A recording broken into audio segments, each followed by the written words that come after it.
आजम खान साहब, वही बुनियादी सवाल, किस जिगर दोषी आपके पास बड़ा मुश्किल है, बार बार तकनीकी दिक्कत आ रही, बड़ा दिक्कत आ रही बात करने में।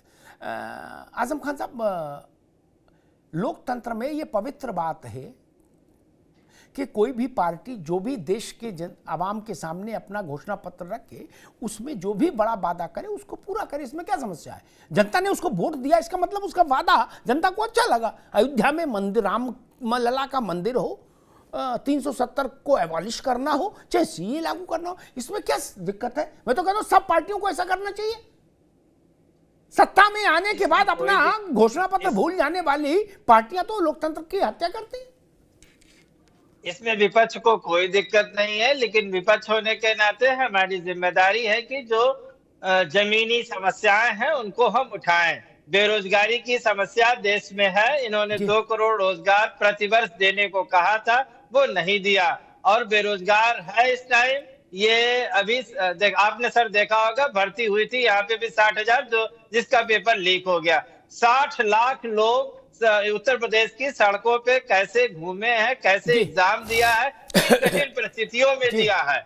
उसी तरह से किसानों की आय इन्होंने दुगनी करने को कहा था, इन्होंने जो काम नहीं किए वो विपक्ष उठा रही है। इन्होंने किसानों की आय दुगनी करने को कहा था, आज किसान की जो रिकॉर्डेड आय है वो 27 रुपया प्रतिदिन है, और 1 लाख किसान पिछले 10 सालों में आत्महत्या किया है। ये एनसीआरबी का डाटा कह रहा है। हम लोगों का कहना है जो मूल मुद्दे हैं जैसे बेरोजगारी,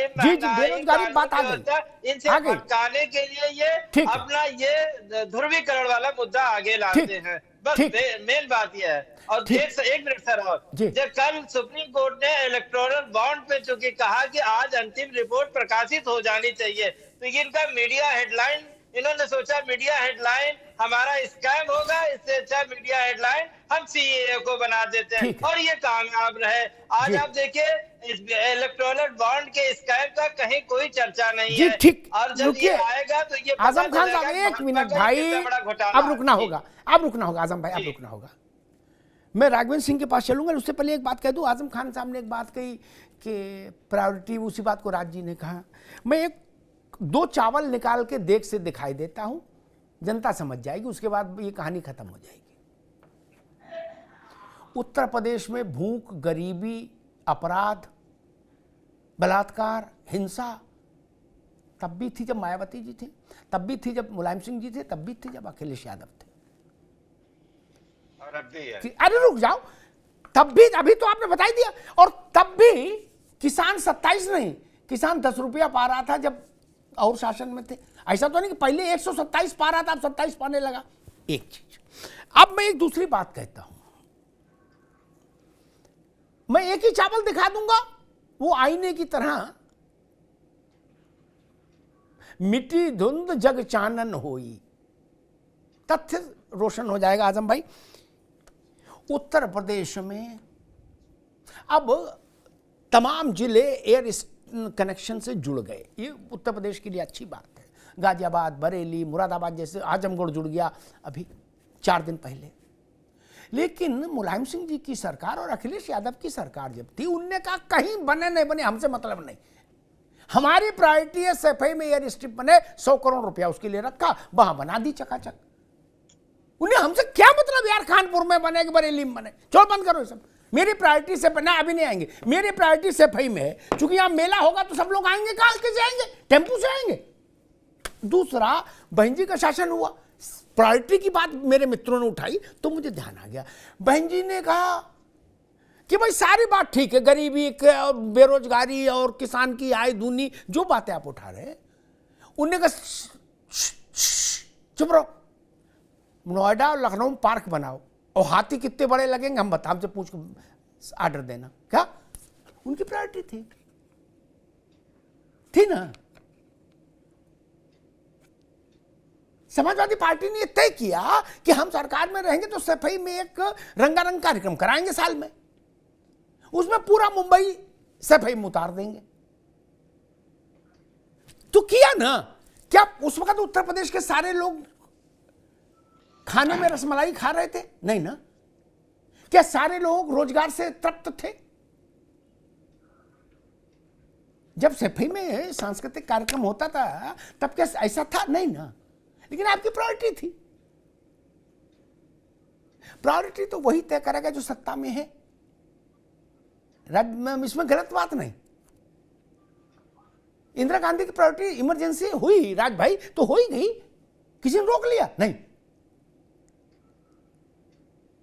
जब तक चुनाव नहीं हो जाएगा अगला, तब तक तो कर ही लोगे मन की। बाद में जनता को समझ नहीं आएगा तो हटा देगी। राघवेंद्र सिंह जी, आपकी प्रायोरिटी से ज्यादा दिक्कत है, मैं समझ, जो मैंने अभी तक देखा।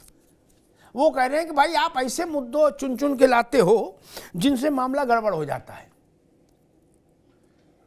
अमिताभ जी आंकड़े बताते हैं, इनकी सरकारें रही हैं उत्तर प्रदेश में 4 बार। मैं तो थक गया हूं बताते बताते। इन लोगों ने सरकारी नौकरी के आंकड़े हैं, जरा 2 मिनट सर्च करेंगे तुरंत जानकारी में आ जाएगा। ये लोग नौकरी की बात करते हैं, कितनी नौकरी दी थी 2017 तक? मात्र 90,000 सरकारी नौकरी दी थी। हम लोगों ने 3.5 लाख सरकारी नौकरी दी थी योगी पार्ट 1 में। हम लोगों ने कहीं क्षेत्र में कोई काम नहीं किया है। एक आधा पूरा एक्सप्रेस वे इन्होंने बनाया था, आगरा लखनऊ एक्सप्रेस वे। अमिताभ जी वो भी घपले घोटाले की भेंट चढ़ गया था। 1 साल के अंदर 2 बार सर्किल रेट उसके बढ़ाए गए थे, उसकी जांच चल रही है। आज की तारीख में 12 एक्सप्रेस वे उत्तर प्रदेश में है, जिसमें 6 पूरे कंप्लीट हो गए, 6 में कुछ काम चल रहा है। ये कोई विकास नहीं हो रहा है। आज की तारीख में उत्तर प्रदेश की केंद्र की जितनी योजनाएं चल रही हैं, 44 योजनाओं में उत्तर प्रदेश अव्वल है। समाजवादी पार्टी की सरकार में एक में भी अव्वल नहीं था। या ज्ञान देने का काम कर रहे हैं। रामायण सर्किट बन रहा है, महाभारत सर्किट बन रहा है, शक्तिपीठ सर्किट बन रहा है, कृष्णा सर्किट बन रहा है। तो वो कह रहे हैं ये क्यों बना रहे हो? यही तो वो कह रहे हैं, क्यों बना रहे हो? नहीं, देखिए जो मांग समाज की होती है, अब इनके समय में देखते हैं अमिताभ जी, अब इनको क्या जवाब दे? ये लोग उसका जवाब ही नहीं दे पाएंगे। ठीक है राघवेंद्र, आगे बात, समय कम है। मैं एक, अगर जिगर दोषी जुड़ पाएंगे तो एक सवाल छोटा सा लूंगा। जिगर दोषी, लोकतंत्र में जो पार्टी जनादेश लेके सत्ता में आती है, मेरी दृष्टि से अपने काम की वरीयता, प्रायोरिटी तय करने का अधिकार उसी को होता है। ये नहीं हो सकता कि एक्स पार्टी शासन करे और जो जिसको जनता ने शासन का मैंडेट नहीं दिया वो पार्टी उसको डिक्टेट करना चाहे। जिगर दोषी, बिल्कुल सही बात है। ये जो भी पार्टी सत्ता में होगी वो अपनी विचारधारा को फैलाने के लिए काम करेगी। ये बिल्कुल शाश्वत नियम है, शाश्वत सत्य है। जो पार्टी आज तक भारत में सत्ता में आई, चाहे केंद्र में हो चाहे राज्यों में, उसने अपने ही जो मंसूबे थे उसी तरीके से राज्य शासन किया या केंद्र शासन किया। भाजपा भी वही कर रही है। उनके जो मुद्दे हैं या जिस मुद्दे को लेकर वो 40 साल से लड़ रही है, उसी के ऊपर वो पालन कर रही है। पर मुझे साफ बात आज की तारीख में अमिताभ जी ये दिख रही है कि माइनॉरिटीज की बात करने वाले सारे विपक्ष की सभी पार्टियां शायद आने वाले 5 या 10 साल में ये ना हो कि वो माइनॉरिटीज उनको साइड में धकेल कर मोदी जी के साथ जुड़ जाती हुई नजर आएगी, क्योंकि वो विकास को, डेवलपमेंट को ज्यादा मान्यता देते हैं। तो माइनॉरिटीज को भी डेवलपमेंट चाहिए। कब तक उन्हें बेचा रहकर अपना कोई काम करना है? तो जी ठीक है, ठीक है जिगर दोषी जी, आपको ये लग रहा है कि विपक्ष की जो भी ये राजनीति है वो एक धरातल में जो थोड़ी बहुत बची है वो भी निकल जाएगी। ठीक है जिगर दोषी, अभी रुकना होगा।